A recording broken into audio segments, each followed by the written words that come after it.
Petronila Bantior, a student from San Lucky Lelemuhu University, especially English Education Study Program, 6th semester. Now, I want to explain about the history of curriculum development in Indonesia. So, sejarah perkembangan kurikulum di Indonesia, perkembangan ilmu pengetahuan dan teknologi, hingga tuntutan global menjadi faktor-faktor yang dapat mempengaruhi perubahan kurikulum di suatu negara. Jadi, secara perkembangan kurikulum di Indonesia, perkembangan kurikulum di Indonesia ini telah mengalami berbagai fase-fase yang mencerminkan perubahan sosial dan politik negara. Beberapa fase penting dalam sejarah perkembangan kurikulum di Indonesia antara lain: 1. Rencana pembelajaran atau kurikulum 1947. Kurikulum ini dibuat tepat setelah 2 tahun peristiwa proklamasi kemerdekaan Indonesia. Penamaan kurikulum ini awalnya masih menggunakan istilah Belanda, yaitu Verleen, karena pada masa itu Indonesia berada dalam pergolakan akibat agresi militer Belanda beserta sekutunya. Saat menciptakan kurikulum ini, pemerintah Indonesia mencoba rancangan sistem pembelajaran untuk para pembelajar di masa revolusi yang menekankan pada pembentukan karakter manusia di Indonesia merdeka, berdaulat, dan sejajar dengan bangsa lain di muka bumi ini, sehingga belum berfokus pada pendidikan pikiran melainkan pendidikan watak, kesadaran bernegara, dan bermasyarakat. Yang kedua, rencana pembelajaran terurai atau kurikulum 1952. Pemerintah Indonesia melakukan penyempurnaan terhadap kurikulum 1947 di tahun 1952. Kurikulum ini mengatur pembahasan topik-topik tiap mata pelajaran dan kehidupan masyarakat harus berkaitan dalam kurikulum ini. Berlaku pula ketentuan 1 orang tenaga pendidik hanya bisa mengajar 1 mata pelajaran saja. Yang ketiga, rencana pendidikan atau rencana pembelajaran kurikulum 1964.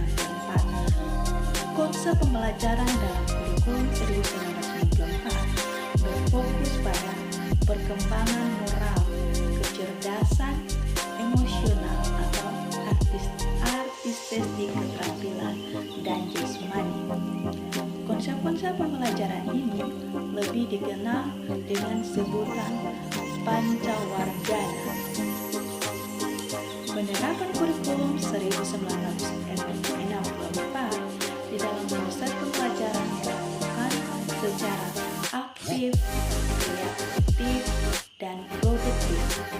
Kurikulum 1964 bertujuan menanamkan pengetahuan akademik dari jenjang sekolah dasar atau SD.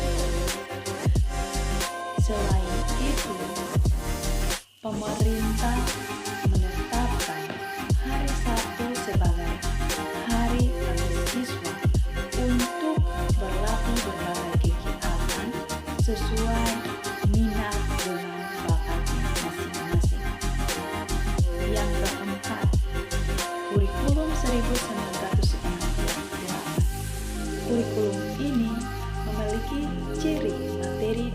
jenjang pendidikan rendah memiliki korelasi dengan jenjang pendidikan selanjutnya. Tujuan utama kurikulum ini adalah untuk membentuk manusia Pancasila sejati, kuat, dan sehat jasmani, mempertinggi kecerdasan dan keterampilan jasmani, moral, budi pekerti, dan keyakinan beragama. Pada kurikulum 1968 ini pula, sistem penjurusan dimulai pada kelas 2 semu atau kelas 11. Yang kelima, kurikulum 1975. Kurikulum ini mulai digunakan setelah program rencana pembangunan 5 tahun atau Repelita. Tahun pertama di masa pemerintahan Orde Baru, kurikulum ini menekankan pendidikan yang lebih efektif dan efisien. Kurikulum 1975 juga lebih merinci metode, materi, dan tujuan pelajaran, pengembangan sistem instruksional atau disingkat menjadi PPSI, sehingga muncul istilah satuan pelajaran atau rencana pelajaran setiap satuan bahasa.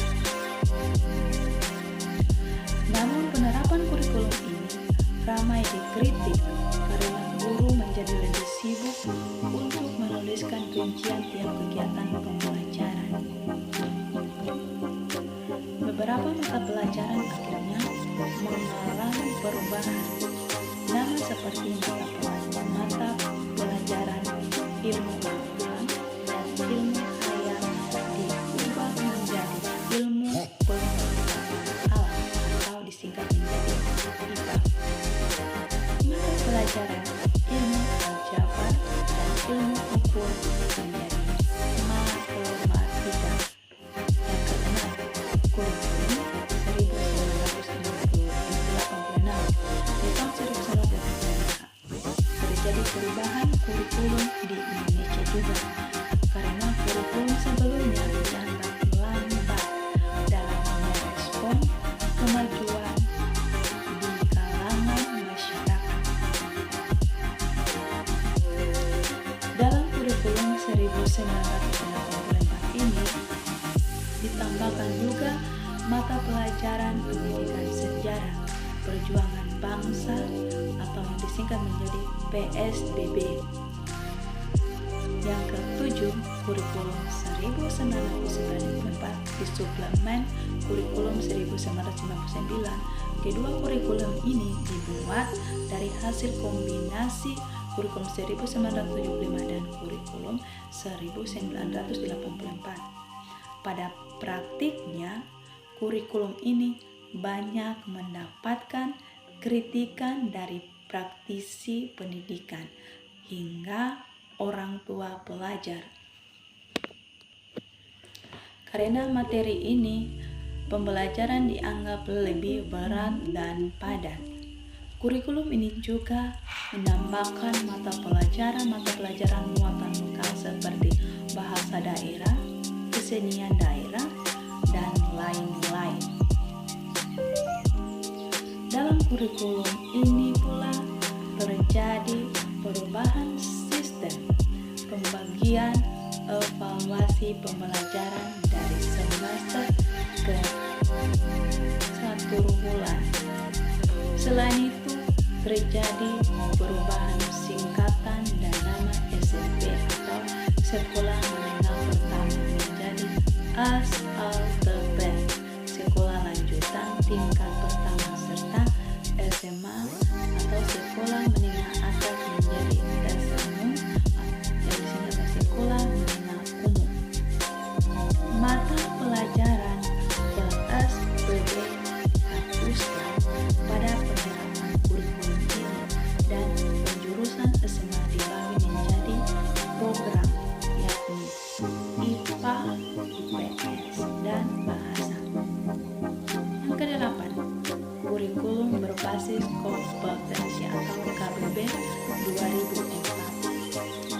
Setelah 10 tahun, kurikulum 1994 berjalan. Kurikulum ini diganti oleh KDK di tahun 2004. Dengan berlakunya KDK, sekolah diberi kuasa untuk menyusun dan mengembangkan komponen-komponen kurikulum yang mulanya berbasis materi menjadi kompetensi sesuai dengan kebutuhan dan kondisi sekolah serta peserta didiknya sendiri. Kurikulum ini menekankan 3 unsur kompetensi, yaitu pemilihan kompetensi, indikator-indikator evaluasi dan penentuan keberhasilan, pencapaian, serta pengembangan pembelajaran bagi peserta didik dan tenaga pengajar.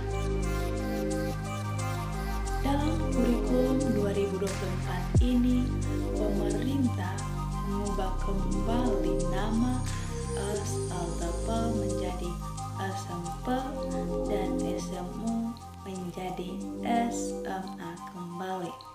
Yang ke-9, kurikulum tingkat satuan pendidikan atau yang disingkat menjadi KTSP 2006. Kurikulum ini mulai digunakan sejak berlakunya Undang-Undang Nomor 20 Tahun 2023 tentang Sistem Pendidikan Nasional yang dijelaskan dengan lebih rinci dalam Peraturan Pemerintah Nomor 10 Tahun 2003. Meskipun kurikulum ini hampir mirip dengan KBK 2024, pemerintah hanya menetapkan standar-standar kompetensi dasar.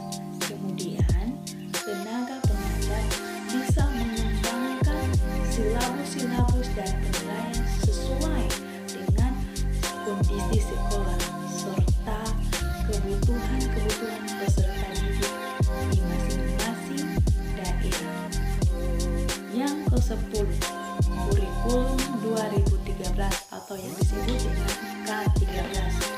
Kurikulum 2013 merupakan kurikulum yang diterapkan pemerintah menggantikan KTSP 2006. Kurikulum ini menekankan pada pembelajaran berbasis kompetensi dan pendekatan saintifik. Tujuan kurikulum 2013 adalah membentuk siswa yang aktif, kreatif, inovatif, dan mampu menghadapi tantangan abad ke-21. Ada 4 aspek penilaian dalam kurikulum 13 ini antara lain. Yang pertama, aspek pengetahuan atau keterampilan, sikap, dan perilaku. Yang ke-11, kurikulum merdeka belajar. Kurikulum merdeka ini diperkenalkan oleh Kemendikbudristek pada bulan Februari tahun 2002 sebagai langkah untuk mengatasi krisis pembelajaran atau learning failure yang cukup lama. Selain itu, kondisi ini diperparah akibat pandemi COVID-19 yang banyak mengubah proses pembelajaran tatap muka menjadi pembelajaran jarak jauh. Kurikulum ini berfokus pada mengasah minat dan bakat anak sedini mungkin, sehingga peserta didik memiliki waktu untuk memahami konsep dan menguatkan kompetensi. Akibatnya, terjadi adaptasi besar-besaran oleh semua elemen sistem pendidikan. Yang terakhir adalah kesimpulan. Berdasarkan penjelasan dari setiap masing-masing kurikulum yang diubah, yang diubah berdasarkan pergantian tahun, maka kesimpulan yang dapat saya ambil berdasarkan aspek-aspek kurikulum tersebutnya adalah perkembangan kurikulum di Indonesia merupakan cerminan dari dinamika dan evolusi pendidikan dalam menghadapi berbagai perubahan zaman dan tuntutan global. Pembaruan kurikulum yang terus-menerus diperlukan untuk menjaga relevansi dan kualitas pendidikan itu sendiri dalam menghadapi tantangan masa depan. Pendekatan pembelajaran yang berfokus pada pengembangan keterampilan, keberagaman, partisipasi stakeholder, dan pemahaman terhadap sejarah perkembangan kurikulum menjadi kunci menciptakan pendidikan yang lebih berkualitas dan berdaya saing.